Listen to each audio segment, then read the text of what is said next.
उस्ताद, आज देखते हैं कौन सबसे समझदार है। पहला सवाल, दिन में सूरज कहाँ जाता है? अहमद छुट्टी करने घर चला जाता है सर। उस्ताद हंसते हुए, अरे भाई, सूरज भी थक गया होगा तुम लोगों से। उस्ताद, अच्छा बताओ, पानी का रंग क्या होता है फातिमा सर? नीला। उस्ताद, और ये किसने कहाली टीवी पर कार्टून में देखा था सर? उस्ताद का हखा लगाकर, वाकई कार्टून का पानी नीला होता है, असली वाला शफ्फाफ टापा। उस्ताद, चलो भाई, पाकिस्तान के बानी कौन है? हसन पुरजोश, सर अम्मी कहती हैं बाबा बानी हैं, घर भी उन्होंने बनाया था। उस्ताद हंसी जब्त करते हुए, बेटा घर के बानी अलग होते हैं, मुल्क के बानी अलग।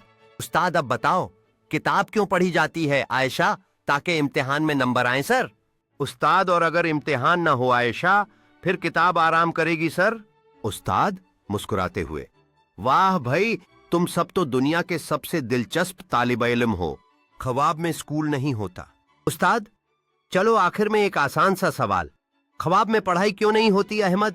क्योंकि सर सब बच्चे जोर जोर से हंसते हैं, उस्ताद भी हंसी नहीं रोक पाते। उस्ताद मुस्कुराते हुए, बस भाई, आज की